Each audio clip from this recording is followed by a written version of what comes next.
بسم الله الرحمن الرحيم والحمد لله رب العالمين والصلاة والسلام على أشرف الأنبياء والمرسلين نبينا محمد وعلى آله وأصحابه أجمعين أما بعد উপস্থিত মুসল্লির ইকরাম, আমরা মহান আল্লাহ সুবহানাহু ওয়া তাআলার লাখো কোটি শুকরিয়া জ্ঞাপন করি যে আল্লাহ সুবহানাহু ওয়া তাআলা আমাদেরকে আজকের এই বরকতময় জুমার দিনে কোরআন এবং হাদিস থেকে গুরুত্বপূর্ণ কিছু বিষয় আলোচনা উপস্থাপনা করার তৌফিক দান করেছেন। আমরা সবাই পড়ি আলহামদুলিল্লাহ। আজকে আপনাদের সামনে ইসলামের ইতিহাসের একটি গুরুত্বপূর্ণ টপিক নিয়ে আলোচনা করব ইনশাআল্লাহ তাআলা। সে বিষয়টি হচ্ছে আশুরার প্রকৃত ইতিহাস ও তার শিক্ষা। এই বিষয়ে আপনাদের সামনে কোরআন এবং হাদিস থেকে আলোচনা করার চেষ্টা করব ইনশাআল্লাহ তাআলা। শুরুতেই আপনাদের সামনে প্রথম পয়েন্টে আশুরার প্রকৃত ইতিহাস নিয়ে আলোচনা করব ইনশাআল্লাহ। দ্বিতীয় পয়েন্টে আশুরা কেন্দ্রিক কিছু বিকৃত ইতিহাস, বিকৃত কুসংস্কার, কিছু আকীদা আমলের যে মুসলিম উম্মার মধ্যে যে আবিষ্কার করা হয়েছে, এই বিষয়গুলি আলোচনা করে আমার আলোচনার রীতি টানবো ইনশাআল্লাহ। সেই জন্য মহান আল্লাহর কাছে তৌফিক কামনা করি, আপনাদের কাছে দোয়া চাই যে এইভাবে আলোচনা করলে আপনাদের এবং আমাদের বোধগম্য হয়, আমাদের দৃষ্টিভঙ্গির পরিবর্তন হয়, সেইভাবে আলোচনা করার তৌফিক দান করুন। শুরুতে আপনাদের সামনে আশুরার প্রকৃত ইতিহাস, আসল ইতিহাস সম্পর্কে আপনাদের সামনে আলোচনা করতে চাই। নবী মুহাম্মদ সাল্লাল্লাহু আলাইহি ওয়াসাল্লামের জবানে ইয়াউম আশুরাকে, আশুরার এই দিনটিকে যথেষ্ট গুরুত্ব আরোপ করেছেন। বিশেষ করে রাসূলুল্লাহ সাল্লাল্লাহু আলাইহি ওয়াসাল্লাম বর্তমানে যে আমরা মুহররম মাস উদযাপন করছি, এই মাসটিকে আল্লাহর মাস হিসাবে আখ্যায়িত করেছেন। এই মাসের একটি গুরুত্বপূর্ণ দিনের নাম হচ্ছে আশুরা, অর্থাৎ মুহররম মাসের কয় তারিখ? 10 তারিখ। আরবিতে আশরুন থেকে আশুরা। এই আশুরার দিনটিকে রাসূলুল্লাহ সাল্লাল্লাহু আলাইহি ওয়াসাল্লাম যথেষ্ট গুরুত্ব আরোপ করেছেন। এই আশুরার দিনের কাহিনীটা কি? এই মুহররমের এই 10 তারিখের ঘটনা কি? কোরআন এবং হাদিস থেকে আপনাদেরকে শোনাতে চাই।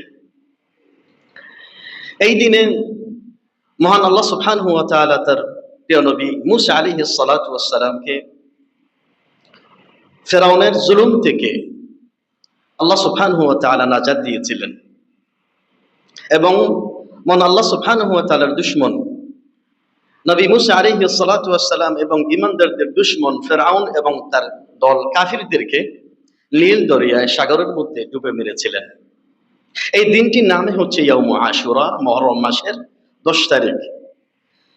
মহাগ্রন্থ কোরআনুল কারীমে মহান আল্লাহ সুবহানাহু ওয়া তাআলা এই আশুরের এই দিনের কাহিনীটি সূরাতুশ শুআরার 52 নম্বর আয়াত থেকে 68 নম্বর আয়াত পর্যন্ত আল্লাহ সুবহানাহু ওয়া তাআলা অত্যন্ত চমৎকারভাবে আলোচনা করেছেন।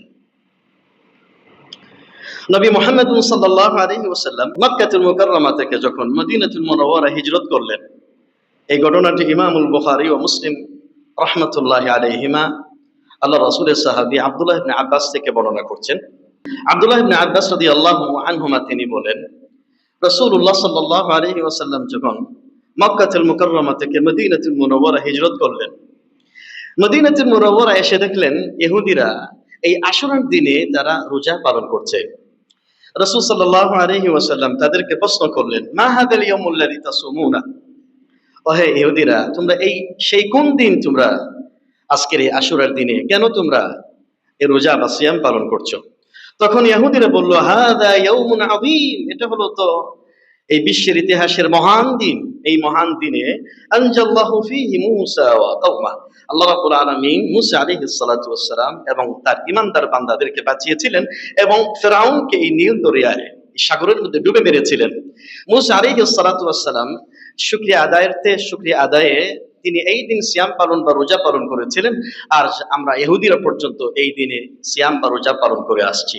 তখন নবী মুহাম্মদ সাল্লাল্লাহু আলাইহি ওয়াসাল্লাম বলেছিলেন, ফানাহনু আহাক্কু বিমূসা ওয়া আওলা বিমূসা মিনকুম, আমরা মূসা আলাইহিস সালাতু ওয়াস সালামের দিক থেকে তোমাদের চাইতে আমাদের হক বেশি, আমাদের অধিকার বেশি।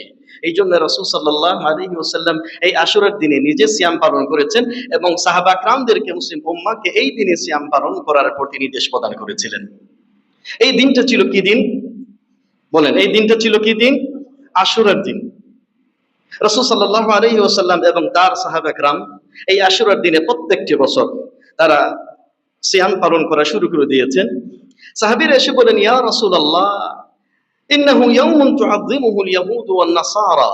হে আল্লাহর রাসূল সাল্লাল্লাহু আলাইহি ওয়াসাল্লাম, শুধুমাত্র 10 তারিখে ইহুদি এবং খ্রিস্টানরা এই দিনকে বেশি সম্মানিত মনে করে, বেশি মর্যাদা প্রদান করে থাকে। এই ব্যাপারে আপনার মতামত কি? তখন রাসূল সাল্লাল্লাহু আলাইহি ওয়াসাল্লাম তিনি বললেন, ফাইদা কানা আল আমুল মুকবিলু ইনশাআল্লাহ সুমনা আল ইয়াউমাত তাসি'। আগামী বছর যদি মহান আল্লাহ রাব্বুল আলামিন আমাকে বাঁচিয়ে রাখেন, তাহলে মুহররমের 10 তারিখের সাথে 9 তারিখও রোজা মিলিয়ে রাখবো। এবং তিনি মুহাম্মদ সাল্লাল্লাহু আলাইহি ওয়াসাল্লাম বললেন, খালিফুল ইয়াহুদ, তোমরা ইহুদিদের সাদৃশ্য করো না, ইহুদিদের ইবাদতের সাথে সামঞ্জস্যপূর্ণ হয়ে যায় এরকম কোন ইবাদত তোমরা করো না। এই জন্য রাসূল সাল্লাল্লাহু আলাইহি ওয়াসাল্লাম বললেন, হয় তোমরা 10ই মুহররমের সাথে 9 তারিখ রাখবে, অথবা 10ই মুহররমের সাথে কয় তারিখ রাখবে? 11 তারিখ রাখবে। এবং নবী মুহাম্মদ সাল্লাল্লাহু আলাইহি ওয়াসাল্লাম এই আশুরার দিনের সিয়ামের বা রোজার ফজিলত সম্পর্কে বলেছেন যে, আহতাসিবু আলাল্লাহ আইয়ুকাফিরা আস-সানাতা আল্লাতী ক্বাবলা। যে ব্যক্তি এই আশুরার দিনে 10ই মুহররম রোজা রাখতে পারবে এবং এর আগের দিনে মিলিয়ে রাখবে, আমি আল্লাহ রাব্বুল আলামিনের কাছে আশা পোষণ করি আল্লাহ রাব্বুল আলামিন এক বছরের পিছনের গুনাহ মাফ করে দিয়ে দিবেন। সুবহানাল্লাহি বিহামদিহি। আমার সম্মানিত উপস্থিত মুসল্লিন ইকরাম, এই হলো আশুরার দিনের প্রকৃত ইতিহাস। এই হলো আশুরের এই মর্যাদার, এই ফজিলতের, এই দিনের মহা ঘটনা যে সংঘটিত হয়েছে, এটাই হলো আশুরার দিনের প্রকৃত ইতিহাস বা ঘটনা। আমরা এই আশুরার ঐতিহাসিক ঘটনা থেকে কিছু শিক্ষণীয় বিষয় আলোচনা করেই আমরা আমাদের পরবর্তী পয়েন্ট আলোচনা করব ইনশাআল্লাহ তাআলা। আশুরার এই মহান এই ঘটনা থেকে এক নম্বর যে শিক্ষা আমরা অর্জন করতে পারি, ইমানদার বান্দারা সব সময় ইবাদতের ক্ষেত্রে যথেষ্ট যত্নবান থাকে। কিসের ক্ষেত্রে যত্নবান থাকে? ইবাদতের ক্ষেত্রে যথেষ্ট যত্নবান থাকে। ইবাদত সম্পর্কে জানতে চায়, নেক আমলের প্রতি আগ্রহী হয়। এই জন্য যে কোনো সময় ভালো কোনো ইবাদত সম্পর্কে ইমানদার বান্দারা সব সময় আগ্রহী থাকে। যেমনটি রাসূলুল্লাহ সাল্লাল্লাহু আলাইহি ওয়াসাল্লাম এসে দেখলেন ইহুদিরা এই দিনে তারা ইবাদত করছে। রাসূল সাল্লাল্লাহু আলাইহি ওয়াসাল্লামের মধ্যে একটি কৌতূহল জাগ্রত হলো, একটি আগ্রহ জাগ্রত হলো, উৎসাহ উদ্দীপনা সৃষ্টি হলো। ইহুদিরা এই দিনে ইবাদত করছে, তাহলে আমরা মুসলিমরা তো ইবাদত করার প্রয়োজন। এই জন্য তার মধ্যে এই প্রশ্ন জাগ্রত হওয়ার কারণে তিনি প্রশ্ন করেছিলেন, এই দিনটা কোন দিন তোমরা সিয়াম পালন করছো? এই জন্য ইমানদার বান্দা তার সব সময়ের তার চিন্তা, তার চেতনাই থাকবে কোন ইবাদত করলে আল্লাহর নৈকট্য অর্জন করা যায়, কোন ইবাদত করলে আল্লাহ রাব্বুল আলামিন বেশি খুশি হন। এই জন্য সব সময় সে ইবাদতমুখী হয়। কি মুখী হয়? ইবাদতমুখী হয়। 2 নম্বরের যে শিক্ষণীয় বিষয় হচ্ছে, এই দিনটা হচ্ছে মহান আল্লাহকে স্মরণ করার দিন। এই দিনটা কিসের দিন? এটাকে আল্লাহকে স্মরণ করার দিন। এটা হলো আল্লাহর দিন। কোরআন কারীমের মধ্যে আল্লাহ সুবহানাহু ওয়া তাআলা তিনি ইরশাদ করেছেন, ওয়াযাক্কিরহু বিআইয়ামিল্লাহ। হে নবী মুহাম্মদুন সাল্লাল্লাহু আলাইহি ওয়াসাল্লাম, আপনি আপনার উম্মতকে আল্লাহর দিনগুলোকে স্মরণ করিয়ে দিন। আজকে যে আমরা আশুরার এই দিন সম্পর্কে আলোচনা করছি, এটা কার দিন? এটা আল্লাহর দিন। মহান আল্লাহ সুবহানাহু ওয়া তাআলা কিভাবে মুসলমানদেরকে তার নবী আকরাম আলাইহিস সালাতু ওয়াস সালামকে সাহায্য করেছিলেন, কিভাবে তার ঈমানদার বান্দাদের সাহায্য করেছিলেন, কিভাবে ওই দিনে ইসলামের সবচেয়ে বড় দুশমন, আল্লাহর বড় দুশমন নবী আকরাম আলাইহিস সালাতু ওয়াস সালামের দুশমন ফিরআউন এবং তার দলবলকে কিভাবে নীল দরিয়ার মধ্যে ডুবে মেরেছিলেন। এটা কার দিন? এটা আল্লাহর দিন। এই দিনকে আমাদের স্মরণ করা উচিত, এই দিন থেকে শিক্ষা গ্রহণ করা উচিত। কিভাবে আল্লাহ সুবহানাহু ওয়া তাআলা ঈমানদার বান্দাদের সাহায্য করে থাকেন, কিভাবে আল্লাহ রাব্বুল আলামিন স্বৈরাচারী শাসকদেরকে আল্লাহ রাব্বুল আলামিন পরাজিত করে থাকেন, এই দিন সম্পর্কে আমাদেরকে স্মরণ করে এখান থেকে শিক্ষা গ্রহণ করার প্রয়োজন আছে কিনা? নাই। আমাদেরকে শিক্ষা নিতে হবে এই বর্তমান বিশ্বে অতীতকাল থেকে শুরু করে যাবত পর্যন্ত যারাই আল্লাহ রাব্বুল আলামিনের বান্দাদের কষ্ট দিয়েছে, জুলুম করেছে, নির্যাতন করেছে, তাদেরকে আল্লাহ রাব্বুল আলামিন ইতিহাসের ডাস্টবিনে আল্লাহ রাব্বুল আলামিন নিক্ষেপ করেছেন কিনা বলেন? অবশ্যই নিক্ষেপ করেছেন। এই জন্য যুগে যুগে যারাই স্বৈরাচারী হবে, যারাই আল্লাহর দ্বীনের বিরোধিতা করবে, ইসলামের বিরোধিতা করবে, আল্লাহওয়ালা লোকদের বিরোধিতা করবে, তাদের দৃষ্টান্ত ইতিহাসে ডাস্টবিনে নিক্ষেপ করা হবে ইনশাআল্লাহ তাআলা। 3 নম্বরে যে শিক্ষণীয় বিষয় আপনাদের এই ইতিহাস থেকে শিক্ষা অর্জন করতে চাই, সে বিষয়টি হলো আল্লাহ রাসূল সাল্লাল্লাহু আলাইহি ওয়াসাল্লাম সব সময় ইহুদি খ্রিস্টানদের বিপরীতমুখী আমল করার জন্য আমাদেরকে নির্দেশ প্রদান করেছে। আমাদের কোনো ইবাদত, আমাদের কোনো আমল, আমাদের কোন কালচার, আমাদের কোন সংস্কৃতি ইহুদি খ্রিস্টানদের সাথে সামঞ্জস্যপূর্ণ হবে, ইসলাম কোন অবস্থা এটা সমর্থন করে না। নবী মুহাম্মদ সাল্লাল্লাহু আলাইহি ওয়াসাল্লাম বলেছেন, খালিফুল ইয়াহুদ খালিফুল মুশরিকিন, তোমরা মুশরিকদের বিপরীত আমল করো, তোমরা খ্রিস্টানদের ইহুদিদের বিপরীতমুখী তোমরা আমল করো। এই জন্য রাসূল সাল্লাল্লাহু আলাইহি ওয়াসাল্লাম আমাদেরকে 3টি সময় নামাজ পড়া থেকে নিষেধ করেছেন। কয়টা সময়? 3টি সময়। কেন? এই 3টি সময়ে অগ্নিপূজকরা সূর্যকে সিজদা করে। আমাদের ইবাদত যাতে অগ্নিপূজকদের সাথে, যারা আগুন পূজা করে, তাদের সাদৃশ্য না হয়ে যায়, এই জন্য আল্লাহ রাসূল সাল্লাল্লাহু আলাইহি ওয়াসাল্লাম আমাদেরকে এই মুহূর্তে ইবাদত করতে কি করেছেন? আমাদেরকে সালাত পড়তে কি করেছে? নিষেধ করেছেন। এই জন্য রাসূল সাল্লাল্লাহু আলাইহি ওয়াসাল্লাম আশুরার সিয়ামের পালনার্থে রাসূল সাল্লাল্লাহু আলাইহি ওয়াসাল্লাম বলেছেন যে সুমু ইয়াওমান কাবলাহু আও ইয়াওমান বা'দাহু, তোমরা আশুরার এই দিনের সিয়াম পালন করতে হয় একদিন আগে রাখবে অথবা একদিন পরে রাখবে। কি জন্য বলুন আপনারা? যাতে করে ইহুদিদের সাথে আমাদের ইবাদতের কি না হয়ে যায়? সাদৃশ্য না হয়ে যায়। এটাই তো আমাদের শিক্ষা। মুসলিম উম্মাহ, মুসলিম যুবক যুবতী এই শিক্ষা থেকে, রাসূল সাল্লাল্লাহু আলাইহি ওয়াসাল্লামের নসিহত থেকে, উপদেশ থেকে তারা শিক্ষা গ্রহণ করছে না। আজকে মুসলিম উম্মাহর মধ্যে ইহুদি খ্রিস্টানদের পরিচালিত খেলোয়াড়ের সাথে বিভিন্ন টিমের সাথে তাদের নিজের জীবনকে বিলীন করে দিচ্ছে, ঘন্টার পর ঘন্টা সময় অতিবাহিত করছে। ইহুদি খ্রিস্টানদের মেসি, নেইমারের, রোনাল্ডোর জার্সি পরিধান করছে, তাদের ফ্ল্যাগ পতাকা উড়াচ্ছে। এই সব কিছু কার সাদৃশ্য? ইহুদি খ্রিস্টানদের সাদৃশ্য। এবং রাসূল সাল্লাল্লাহু আলাইহি ওয়াসাল্লাম এই বিষয়ে সতর্ক করে বলেছেন, মান তাশাব্বাহা বিকাউমিন ফাহুয়া মিনহুম, যেই মুসলিম ব্যক্তি কোন অমুসলিমদের সাদৃশ্য পোষণ করবে, কিয়ামতের দিন তাদের সাথে হাসর নসিব হবে। বলেন না নাউযুবিল্লাহ। এই বিষয়টিকে আমাদের জাতিকে সতর্ক করতে হবে। এই আশুরার এই দিন, এই সিয়াম আমাদেরকে, মুসলিম উম্মাহকে ইহুদি খ্রিস্টানদের ইবাদতের সাথে, কালচারের সাথে যাতে সাদৃশ্যপূর্ণ না হয়, এই বিষয়টিকে আমাদেরকে স্মরণ করিয়ে দিচ্ছে। 4 নম্বরের শিক্ষণীয় বিষয় হচ্ছে, এই আশুরার দিনটা হলো মুসলিম উম্মাহর আনন্দের দিন। কিসের দিন? এই আশুরার দিনটা মুসলিম উম্মাহর আনন্দের দিন। এই আশুরার দিনটি মুসলিম উম্মাহর কোনো সুখের দিন নয়, মুসলিম উম্মাহর কোনো দুঃখ বেদনার এটা দিন নয়। কারণ এই দিনে মহান আল্লাহ রাব্বুল আলামিন কাকে নীল দরিয়ার মধ্যে ডুবে মেরেছিলেন? ফেরাউনকে ডুবে মেরেছিলেন। এই দিনে কাকে বিজয় দান করেছিলেন? মূসা আলাইহিস সালাতু ওয়াস সালাম এবং তার দলবলকে বিজয় দান করেছিলেন। এই জন্যই তো মূসা আলাইহিস সালাতু ওয়াস সালাম যেই দিনে মহান আল্লাহ রাব্বুল আলামিন মুসলিম উম্মাহকে বিজয় দান করেছিলেন, এই শুকরিয়া আদায়ার্থে মূসা আলাইহিস সালাতু ওয়াস সালাম তিনি সিয়াম পালন করেছিলেন। এবং কি তার অনুরূপে, তার অনুকরণে আল্লাহর নবী মুহাম্মদ সাল্লাল্লাহু আলাইহি ওয়াসাল্লাম তিনিও সিয়াম পালন করেছেন। আর গোটা মুসলিম উম্মাহ আল্লাহর এই বিজয়ে শরণার্থে আমরাও কি পালন করি? সিয়াম পালন করি। তো এটাও এই বিষয়টি আমাদের মনে রাখতে হবে, এই আশুরার দিনটি এটা সুখের কোনো দিন নয়। যেভাবে মুসলিম উম্মাহর মধ্যে শিয়ারা এই দিনটিকে কি দিন হিসাবে আখ্যায়িত করেছে? সুখের দিন হিসাবে, দুঃখ বেদনার দিন হিসাবে আখ্যায়িত করেছে। যদিও এই আশুরার দিনের সাথে হুসাইন রাদিয়াল্লাহু আনহুর শাহাদাতের কোনো সম্পর্ক নেই। এই বিষয়টি আপনাকে আমাকে বুঝতে হবে, অনুধাবন করতে হবে। আমার সম্মানিত উপস্থিত মুসল্লিন ইকরাম, আমরা আজকের আলোচনার প্রথম পয়েন্টে আশুরার এই দিনের, এই মহান এই দিনের প্রকৃত ইতিহাস সম্পর্কে আপনাদের সামনে উপস্থাপন করলাম এবং সেখান থেকে যে শিক্ষণীয় বিষয় রয়েছে, এই শিক্ষণীয় বিষয়টি আপনাদের সামনে উপস্থাপন করার চেষ্টা করেছি। মহান আল্লাহ রাব্বুল আলামিন এই আশুরার এই দিনটিকে সামনে রেখে যে মুসলিম উম্মাহর জন্য যে শিক্ষণীয় বিষয় রয়েছে, এই শিক্ষণীয় বিষয় অর্জন করার তৌফিক দান করুন, আমরা সবাই বলি আমিন। আমার আলোচনা দ্বিতীয় পয়েন্টে আলোচনা করতে চাই।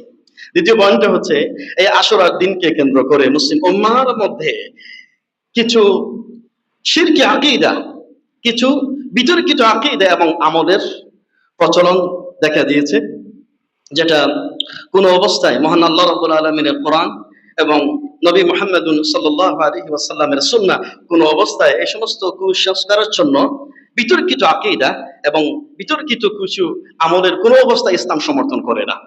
এই সমস্ত আমলের মধ্যে সংক্ষিপ্ত পরিসরে কিছু আমলের কথা আপনাদেরকে শোনাতে চাই, যে বর্তমান সমাজে মুসলিম উম্মার মধ্যে এখনো পর্যন্ত এই আশুরা এর দিনটিকে কেন্দ্র করে কিছু বিতর্কিত, কিছু দুর্বল, কিছু কুসংস্কার, এই আমলগুলো আমাদের সমাজে মুসলিম উম্মার মধ্যে প্রচলন আছে। এই সমস্ত কিছু আমলের উদাহরণ আপনাদের সামনে উল্লেখ করতে চাই। আমাদের সমাজে একটা কথা প্রচলন আছে, একটি দুর্বল, একটি মিথ্যা হাদিসকে কেন্দ্র করে, যে আশুরার দিনে কেউ যদি তার পরিবারের মধ্যে খাবারের ভালো ভালো কিছু খেতে পারে, তাহলে পুরা বছরই খাবারের মধ্যে প্রশস্ততা সে লাভ করবে। এরকম আকীদা আমাদের দেশে আছে কিনা নাই? বলেন, আছে কিনা নাই? আছে। অথচ এই হাদিসটি মুহাদ্দিসিন ইকরাম রাহমাতুল্লাহ আলাইহিম, বিশেষ করে ইবনুল জাওজি রাহিমাহুল্লাহ, যে হাদিসটির উপর নির্ভর করে আমাদের সমাজে অনেক আলেমরা বক্তব্য দিয়ে থাকেন। এই হাদিসটি সম্পর্কে তিনি বলছেন মাওদুউন, এটা রাসূলুল্লাহ সাল্লাল্লাহু আলাইহি ওয়াসাল্লামের নামে মিথ্যাচার করা হয়েছে। ইমাম দারুকুতনি রাহিমাহুল্লাহ তিনিও তার হাদিসের কিতাব উল্লেখ করেছেন এটা মুনকার, এটা একটা জাল হাদিস। ইমাম ইবনে জাওজি রাহিমাহুল্লাহ তিনি বলেন লা ইয়াশুক্কু আকিলুন ফি ওয়াদহি, এই হাদিসটি যে মিথ্যা হাদিস, এই হিসাবে কোন বুদ্ধিমান ব্যক্তি এটা সন্দেহ পোষণ করতে পারে না। তাহলে এই সমস্ত মিথ্যা হাদিস দিয়ে আমাদের সমাজে আশুরার দিনের অতিরিক্ত ফজিলত বর্ণনা করা হচ্ছে, এটা কোনো অবস্থায় এটা কবুল হতে পারে না। তেমনি ভাবে এই আশুরার দিনটিকে কেন্দ্র করে বিশেষ সালাতের আয়োজন করা হয়ে থাকে। সূরাতুল ফাতিহার মধ্যে প্রত্যেক রাকাতে 50 বার সূরাতুল ইখলাস তেলাওয়াত করা হবে, তাহলে অতীতের 50 বছরের গুনাহ মাফ করে দেওয়া হবে। এই মর্মে যে হাদিসগুলি বর্ণিত হয়েছে একেবারে বানোয়াট। তারপরে এই আশুরার দিনে সুরমা লাগালে অতিরিক্ত ফজিলত পাওয়া যায়, চোখের মধ্যে বরকতের অর্জন করা যায়। এই মর্মে যতগুলি হাদিস বা যতগুলি ফজিলত বর্ণনা করা হয়েছে, আল্লামা শেখুল ইসলাম ইবনে তাইমিয়া রাহিমাহুল্লাহ, এই বিশ্বের ইতিহাসের একজন প্রখ্যাত মুহাদ্দিস আলেম দ্বীন, ইবনে তাইমিয়া রাহিমাহুল্লাহকে কেউ চিনে না, এ পর্যন্ত কোন আলেম পাওয়া যাবে না। তার প্রসিদ্ধ কিতাব মিনহাজুস সুন্নাহ, এই কিতাবের মধ্যে তিনি এই আশুরার দিনের সম্পর্কে, তিনি ফজিলত সম্পর্কে বলতে গিয়ে তিনি উল্লেখ করেছেন লাইসা ফি হাদিস আশুরা হাদিসুন সহিহুন গায়রুস সাম। আশুরার দিন সম্পর্কে, এই আশুরার দিনের ফজিলত সম্পর্কে শুধুমাত্র ফজিলত হিসেবে ওই দিনে সিয়াম পালন করা, রোজা পালন করার ফজিলত বর্ণিত হয়েছে। কি পালন করার? বলেন না, কি পালন করার? রোজা পালন করার ফজিলত বর্ণিত হয়েছে। তারপরে তিনি বলেন এছাড়া যতগুলি এই আশুরার দিন সম্পর্কে, ফজিলত সম্পর্কে আলোচনা করা হয়, তিনি বলছেন ওয়ামা ইয়ারবি ফি ফাদলি সায়াতি মুআয়্যানা ফিহি ফাকাদা কুল্লুহু কিযবুন মাওদুউন বিইত্তিফাকি আহলিল মারিফা। যারা হাদিস সম্পর্কে জ্ঞান রাখেন, যারা হাদিস বিশারদ, তাদের সকলের ঐকমত্যের ভিত্তিতে এই সিয়াম ছাড়া, এই রোজার ফজিলত ছাড়া, এছাড়া যতগুলি ফজিলত বর্ণনা করা হয়, সব আলেমদের, বিদ্বানদের ঐকমত্যের ভিত্তিতে এই সবগুলো মিথ্যা এবং বানোয়াট এবং জাল। এই জন্য এই বিষয়টি আমাদের সতর্ক থাকতে হবে। আমার সম্মানিত মুসলিম কেরাম, আমরা ইবাদত করি, কিন্তু ইবাদতটা যাতে করে সুন্নাহ সম্মত হয়, কোরআন হাদিস সম্মত হয়, তা না হলে কিন্তু আপনার আমার ইবাদত আল্লাহর দরবারে কবুল হবে? কি বলেন আপনারা? এটা কোন অবস্থাতেই এটা কবুল হবে না। এরপরে আমরা আশুরা সম্পর্কিত বিষয়ে মুসলিম উম্মাহর মধ্যে আকীদা কেন্দ্রিক কিছু বিতর্ক চলে আসছে। মারাত্মক ধরনের ভুলভ্রান্তি, এই আকীদাকে, এই আশুরার দিনটিকে কেন্দ্র করে মুসলিম উম্মাহর মধ্যে, বিশেষ করে মুসলিম উম্মাহর মধ্যে এক সম্প্রদায়, সেই সম্প্রদায়ের নাম হচ্ছে শিয়া সম্প্রদায়। কি সম্প্রদায়? শিয়া সম্প্রদায়। এই আশুরার ইতিহাসটাকে তারা বিকৃতি করেছে। আমাদের দেশে আশুরার আলোচনা করলেই লোকেরা মনে করে আশুরা বলতেই হোসেন রাদিয়াল্লাহু আনহু তার শাহাদাতের কারবালার কাহিনী। কে বলেন, ঠিক না? এবং আমরা ছোট্টবেলা থেকে মিডিয়াতে, টিভিতে দেখতাম আশুরার দিন আসলেই আমাদের দেশের অনেক আলেম ওলামারা তারা শুধুমাত্র হোসেন রাদিয়াল্লাহু আনহুর শাহাদাতের কাহিনী বর্ণনা করেন। আপনাদেরকে একটা স্পষ্ট ভাবে কথা বলি, নিঃসন্দেহে হোসেন রাদিয়াল্লাহু আনহুর শাহাদাত ইসলামের ইতিহাসে একেবারেই একটা মর্মান্তিক দুর্ঘটনা, একটা কাহিনী। আমরা হোসেন রাদিয়াল্লাহু আনহু এই শাহাদাতের জন্য প্রত্যেকেই মর্মাহত হই। কিন্তু আপনারা বিশ্বাস করবেন, আশুরার এই দিনের এই সিয়ামের ফজিলতের সাথে হোসেন রাদিয়াল্লাহু আনহুর শাহাদাতের কোনো সম্পর্ক নেই। এটাকে আপনাকে বিশ্বাস করতে হবে। আপনি যদি হোসেন রাদিয়াল্লাহু আনহুর শাহাদাতের আলোচনা করেন, আপনি অন্য বিষয়ে, অন্য টাইমে একটা আলোচনা করবেন, কিন্তু আশুরার ফজিলতের সাথে, আশুরার দিনের সিয়ামের ফজিলতের সাথে এটা যেন আমরা একাকার করে না ফেলি। বিষয়টা বুঝতে পেরেছেন কিনা আপনারা? তার কারণ হচ্ছে নবী মুহাম্মদ সাল্লাল্লাহু আলাইহি ওয়াসাল্লাম তার জীবদ্দশায় তিনি আশুরার দিনে কি পালন করেছিলেন? সিয়াম পালন করেছিলেন। আর হোসেন রাদিয়াল্লাহু আনহুর শাহাদাত সংগৃহীত হয়েছে রাসূল সাল্লাল্লাহু আলাইহি ওয়াসাল্লামের 50 বছর পরে। কত বছর পরে? 50 বছর পরে এটা সংগঠিত হয়েছে। এটা ভিন্ন ঘটনা। আশুরা সিয়ামের সাথে ফজিলতের সাথে হুসাইন রাদিয়াল্লাহু আনহুর শাহাদাতের কোনো সম্পর্ক নেই। তারপরে শুধু তাই নয়, এই শিয়ারা এই মুসলিম উম্মাহর মধ্যে কি ধরনের বিকৃতি নিয়ে এসেছে, তারা এই আশুরার এই দিনটিকে কেন্দ্র করে তারা প্রতি বছর গোটা মুসলিম উম্মাহর মধ্যে তাজিয়া মিছিল বের করে। কি মিছিল বের করে? সুখে গাতা হয়ে তারা কি মিছিল বের করে? তারা তাজিয়া মিছিল বের করে। এ যাবৎ পর্যন্ত গোটা বিশ্বে তারা এখনো পর্যন্ত তারা তাজিয়া মিছিল বের করে, এবং আমাদের বাংলাদেশেও এই তাজিয়া মিছিল বের করা হয় কিনা বলেন? বের করা হয়, এবং এটা প্রতীকী একটা মূর্তি বানিয়ে এটাকে হোসেন রাদিয়াল্লাহু আনহুর শাহাদাতের প্রতীকী তার শরীর বানিয়ে এটাকে তাজিয়া মিছিল বের করা হয়। এটা নিঃসন্দেহে শিরকের অন্তর্ভুক্ত। কোন মৃত ব্যক্তিকে প্রতীকী বানিয়ে এটাকে পূজা করা, এটা সম্মান প্রদর্শন করা, এটা ইসলামের দৃষ্টিতে এটা শিরক, এটা কুফরি নামান্তব, এটা কোন মুসলমান করতে পারে না। তাহলে এই বিষয়টি তো আমাদের সতর্ক থাকতে হবে। এরপরে আপনারা দেখেন এই তাজিয়া মিছিল, এই শোক পালনের ইতিহাস এটা কোথা থেকে আসলো? আমরা একটু আগেই বলেছিলাম এই আশুরার দিনটা হলো মুসলিম উম্মাহর জন্য আনন্দের দিন। কিসের দিন? আনন্দের। মুসলিম উম্মাহর জন্য এটা সুখের কোনো দিন নয়। কিন্তু আজকের বর্তমান শিয়ারা তারা এই দিনটিকে তারা আনন্দের পরিবর্তে কি দিনে পরিবর্তন করেছে? সুখের দিনে পরিবর্তন করেছে। ইবনে কাসির রাহিমাহুল্লাহ তার প্রসিদ্ধ কিতাব আল বিদায়াহ ওয়ান নিহায়ার মধ্যে কোন দিন থেকে, কোন সাল থেকে, কোন শতাব্দী থেকে এই মুসলিম উম্মাহর মধ্যে শিয়ারা এই ধরনের তাজিয়া মিছিলের আয়োজন করেছিল এর ইতিহাস সম্পর্কে তিনি বলেন তার প্রসিদ্ধ কিতাব আল বিদায়া ওয়ান নিহায়া এর কিতাবের মধ্যে তিনি বলেন 352 হিজরিতে বাগদাদে আব্বাসি খলিফা, কট্টরপন্থী শিয়া আব্বাসি খলিফা, যার নাম ছিল মুইজউদ্দৌলা। তার নাম কি ছিল? মুইজউদ্দৌলা। 352 হিজরিতে তিনি মুসলমানদেরকে আশুরার দিনে, বিশেষ করে মুসলিম মহিলাদেরকে তাদের চুল ছিঁড়তে, তাদের নিজের শরীরের মধ্যে আঘাত করতে এবং দোকানপাট বন্ধ করে সবাই একত্রিত হয়ে ওই দিন একটা রক্তক্ষয়ী একটা সংঘর্ষের মধ্যে তারা লিপ্ত হতো। এবং এই যে কালচার, এই যে সংস্কৃতি 352 হিজরি থেকে শুরু করে নিয়ে আজও পর্যন্ত মুসলিম উম্মাহর মধ্যে এই কালচার আছে কিনা? নাই। আচ্ছা, আপনার ইরানে আপনারা গেলে দেখবেন এই দিন, আজকের এই দিনে তারা নিজেদেরকে রক্তাক্ত করে, অথচ রাসূলুল্লাহ সাল্লাল্লাহু আলাইহি ওয়াসাল্লাম তিনি বলেছেন ওই ব্যক্তি আমাদের দলের অন্তর্ভুক্ত হতে পারবে না যে তার আত্মীয়র মৃত্যুতে ক্রন্দন করে, বিলাপ করে, নিজের রক্ত করে, নিজের শরীরকে রক্তাক্ত করে, বিলাপ করে, কান্নাকাটি করে।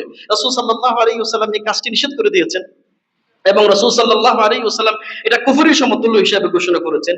কিন্তু তারা প্রতি বছর তাদের মৃত ব্যক্তির বিলাপে কান্নাকাটি করে, বিশেষ করে হোসেন রাদিয়াল্লাহু আনহুর এই মৃত্যুতে, শাহাদাতে তারা কান্নাকাটি করে। এই আশুরার দিনে তারা নিজেকে রক্তাক্ত করে, করে কিনা বলেন? করে। শুধু তাই নয়, আমার সম্মানিত মুসলিম, আজকের এই আমার সম্মানিত মুসলিম ইকরাম, এই বর্তমান সময়ে শিয়ারা কিভাবে আমাদের মুসলিম উম্মার আকীদাকে বিকৃত করেছে, আপনাদেরকে যদি কোরআন এবং সুন্নাহ থেকে আমরা কিছু আলোচনা করি, এই বিষয়টি আপনাদের কাছে সুস্পষ্টভাবে ক্লিয়ার হবে ইনশাআল্লাহ তাআলা।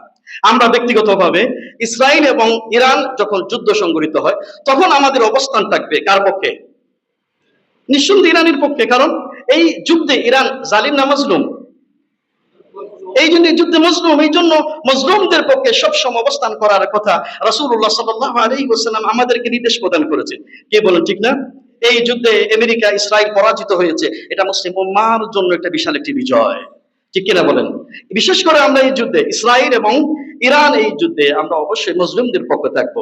আসলে জালেম এবং মজলুমদের পক্ষে থাকার বিষয়টি এখানে ধর্মের সাথে কোনো সম্পর্কিত বিষয় নয়। এখানে রাস্তাঘাটে আপনি দুইজন ব্যক্তি মারামারি করতে দেখেছেন, এবং আপনি যদি বলেন এই দুইজনের মধ্যে যে ব্যক্তি মুসলমান হবে আমি তার পক্ষ অবলম্বন করব, আর যে ব্যক্তি মুশরিক হবে সে যদি ন্যায়ের পক্ষেও থাকে তার বিপক্ষ অবলম্বন করব, এটা কি ইসলাম আমাদের শিক্ষা দিয়েছে? না, এটা আমাদের ইসলাম আমাদের শিক্ষা দেয় না। জালিম এবং মুসলিমদের পক্ষ অবলম্বন করার ক্ষেত্রে ধর্মের সাথে কোনো সম্পর্ক নেই। আপনাকে দেখতে হবে এই দুইজন ব্যক্তি মারামারি করছে, এই দুইজন ব্যক্তির মধ্যে মাজলুম ব্যক্তিকে তার পক্ষ আমরা কি করব? অবস্থান গ্রহণ করব। তা আমরা দেখতে পাচ্ছি এই দিক থেকে ইরান এবং ইসরায়েলের মধ্যে দুইজনের মধ্যে মজলুম হলো ইরান, এই জন্যই আমরা তার পক্ষ অবলম্বন করেছি, যাতে করে আল্লাহর দুশমনদেরকে আল্লাহ রাব্বুল আলামিন পরাজিত করে। কিন্তু একটি কথা আপনাদের ক্লিয়ার, সুস্পষ্টভাবে জানান দিতে চাই, আমরা ইরানকে মজলুম হিসেবে তার সমর্থন জানাতে গিয়ে তার আকীদা বিশ্বাস যেন আমরা গ্রহণ না করি। কথাটা ক্লিয়ার না? আমরা মজলুমদের পক্ষ অবলম্বন করতে গিয়ে কোনো অনইসলামিক কোন আকীদা, বিতর্কিত কোন আকীদা, কোরআন সুন্নাহ কোন বহির্ভূত আকীদা আমরা কি মেনে নিতে পারি কিনা বলেন? আমরা এটা মেনে নিতে পারি না। আমি এই কাহিনীটা, এই গল্পটা এই জন্য বললাম, আপনারা যদি দেখেন যে কোরআন এবং সুন্নাহর আলোকে আমি যারা বর্তমান সময়ে যারা শিয়া আকীদা লালন পোষণ করেন, তাদের কিতাব থেকে সরাসরি কোট করে বলছি, তাদের কিছু আকীদা বিশ্বাস রয়েছে যা সরাসরি কোরআন এবং সুন্নাহর সাথে সাংঘর্ষিক। এরকম আকীদা কোনো মুসলিম ব্যক্তি গ্রহণ করতে পারে? কি বলেন আপনারা? পারে না। আমি দুইটি কাহিনী আপনাদের সামনে উল্লেখ করছি। এক নম্বর, সেটা হচ্ছে আমরা সবাই জানি আমাদের সাহাবা کرام রাদিয়াল্লাহু আনহুম তারা হলো আমাদের মাথার তাজ। তারা আমাদের কি? মাথার তাজ। তারাই সাহাবা کرام রাদিয়াল্লাহু আনহুম রাসূল সাল্লাল্লাহু আলাইহি ওয়াসাল্লামকে সহযোগিতা করে আল্লাহর এই দ্বীনকে বিজয় দান করেছিলেন, ঠিক না? কিন্তু আপনারা দেখবেন শিয়ারা আবু বকর রাদিয়াল্লাহু আনহু থেকে শুরু করে নিয়ে ওমর রাদিয়াল্লাহু আনহু, উসমান রাদিয়াল্লাহু আনহু, একমাত্র আহলুল বাইত ছাড়া আলী রাদিয়াল্লাহু আনহু এবং তার পরিবার ছাড়া তারা অধিকাংশ সাহাবা کرامকে তারা গালিগালাজ করে। নাউযুবিল্লাহি মিন যালিক। আমি নিজের গানে শুনেছি হিজবুল্লাহর প্রধান যিনি হাসান নাসরুল্লাহ, তিনি প্রকাশ্যে প্রোগ্রামের মধ্যে আবু বকর এবং ওমর রাদিয়াল্লাহু আনহুমাকে লানত করেছেন। বলেন না নাউযুবিল্লাহ। তার আম্মা জান আয়েশা রাদিয়াল্লাহু আনহাকে তারা কুকুর বানিয়ে কুকুরের নাম রেখেছিল আয়েশা রাদিয়াল্লাহু আনহা। নাউযুবিল্লাহ। এরকম ইসলামের ইতিহাসে এরকম জঘন্যতম তার আকীদা তারা লালন পোষণ করে, অথচ আল্লাহ রাসূল সাল্লাল্লাহু আলাইহি ওয়াসাল্লাম তিনি সুস্পষ্ট ভাষায় বলে দিয়েছেন, লা তাসুব্বু আসহাবি, তোমরা আমার সাহাবা کرامদেরকে গালিগালাজ করো না। তোমাদের মধ্যে অহুদ পরিমাণ কেউ যদি স্বর্ণ, এক মুঠ স্বর্ণ যদি কেউ আল্লাহর রাস্তায় দান করে, এক সাহাবা کرامদেরকে মুষ্টি পরিমাণ সত্তার পরিমাণ সমতুল্য হবে না। সুবহানাল্লাহ। তাহলে এই সাহাবা کرامকে তারা গালিগালাজ করে। আপনারাই বলেন, এই সাহাবা کرامদেরকে যারা গালিগালাজ করে, তাদের কালচার, তাদের আন্দোলন, মুসলিম উম্মাহর ইসলামী সংগঠন, ইসলামী দলের কোন আদর্শ হতে পারে? কি বলেন? কোন আদর্শ হতে পারে? কোন আদর্শ হতে পারে না। যারা ইসলামকে বিতর্কিত করে, শুধু তাই নয়, আমি আপনাদের সামনে আরো কিছু বক্তব্য তুলে ধরতে চাই। সৌদি আরবের সাবেক গ্রান্ড মুফতি শেখ আব্দুল আজিজ ইবনে বাজ রাহিমাহুল্লাহকে প্রশ্ন করা হয়েছে শিয়াদের সম্পর্কে, তারা কি মুসলমান না তারা কাফের?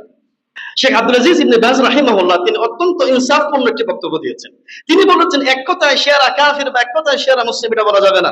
এটা বলতে হবে কোরআন সুন্নাহ বহির্ভূত যে সমস্ত আকীদার মধ্যে কুফরি রয়েছে, যে সমস্ত বিশ্বাসের ক্ষেত্রে শিরক রয়েছে, এইরকম কোন আকীদা, কুফরি আকীদা, শিরকি আকীদা যদি শিয়াদের মধ্যে কেউ লালন পোষণ করে, তারা কি?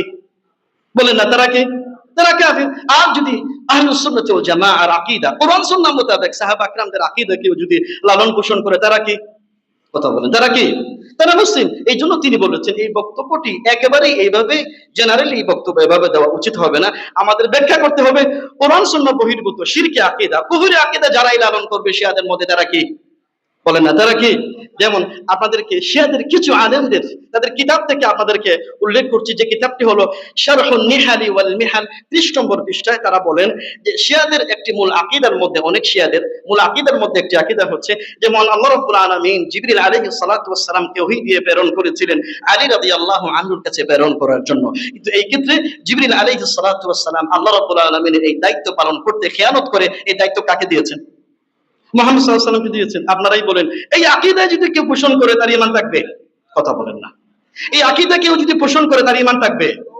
অবশ্যই ঈমান থাকবে না। তেমনি ভাবে শিয়াদের কিছু আকীদা, তাদের মধ্যে কিছু আকীদা আছে যে কোরআনুল কারীম মুসলমানদের মধ্যে যে 30 পারা কোরআন আছে, এই 30 পারা কোরআন মুসলমানদের মধ্যে যেটা আছে এর চাইতে অতিরিক্ত কোরআন আমাদের শিয়াদের কাছে আসে।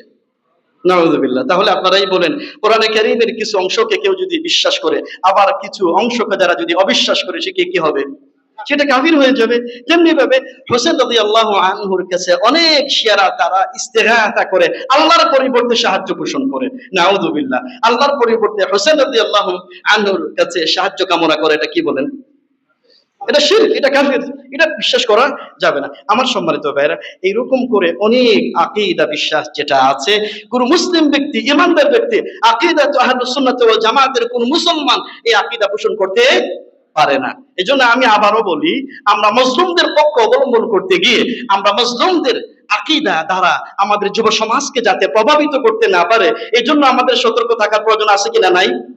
আছে। এই বিষয়টি আপনারা আমাকে পক্ষে বিপক্ষে নেওয়ার কোনো চিন্তা করবেন না। সুস্পষ্টভাবে কোরআন এবং সুন্নাহ থেকে আপনাদের সামনে আলোচনা করছি। আমি দেখতে পাচ্ছি আমাদের মধ্যে অনেক দিনী ভাই বোনেরা তারা এই শিয়াদের পক্ষ অবলম্বন করার পরে তাদেরকে একমাত্র ঈমানদার হিসেবে তারা আখ্যায়িত করছেন। নাউযুবিল্লাহি মিন যালিক।